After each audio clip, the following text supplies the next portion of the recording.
Assalamualaikum warahmatullahi wabarakatuh. Alhamdulillahi rabbil alamin. Ashhadu an la ilaha illallahul malikul haqqul mubin. Wa ashhadu anna sayyidina wa maulana Muhammadar Rasulullah sadiqul wa'dil amin. Allahumma salli wa sallim wa barik ala sayyidina Muhammadin wa ala alihi wa ashabihi ajma'in. Hadirin yang dimuliakan Allah Subhanahu wa taala.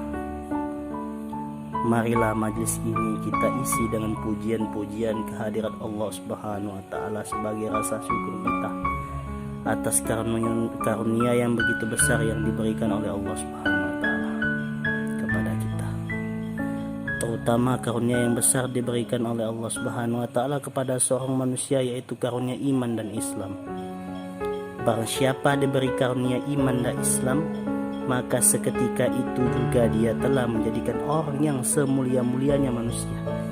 Iman dan Islam adalah tanda bahwa Allah Subhanahu wa taala cinta kepada seorang hamba.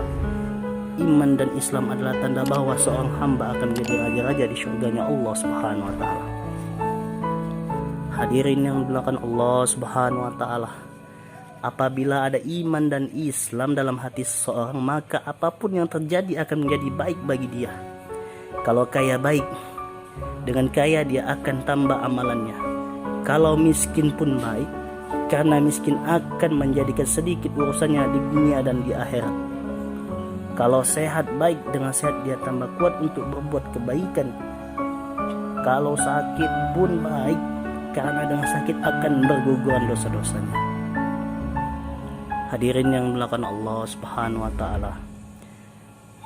Jadi apapun baik, hidupnya menjadikan dia baik karena bertambah pahalanya, mati pun menjadikan dia baik pula karena akan menghadap kepada Tuhannya.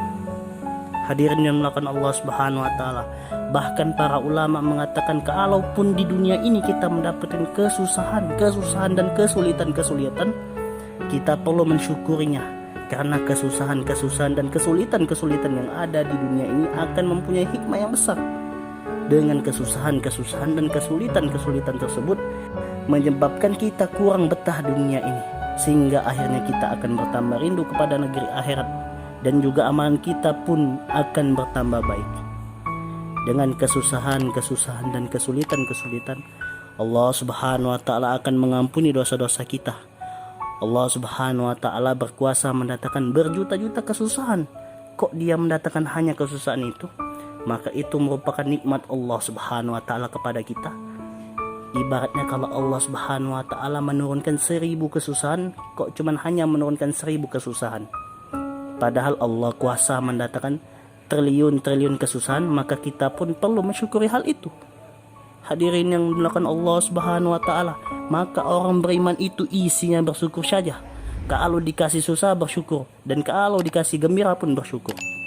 Apapun keadaannya, bersyukur saja. Itulah orang yang paham, yaitu orang yang punya pemahaman kalau dunia ini diatur oleh Allah Subhanahu wa taala dan ditentukan oleh Allah Subhanahu wa taala. Allah Subhanahu wa taala memberikan kesusahan kepada orang beriman bukan untuk menghancurkannya, akan tetapi Allah Subhanahu wa taala memberikan kesusahan kepada orang beriman supaya dia tambah banyak pahalanya, tambah kemuliaannya, dan tambah bersih dosa-dosanya.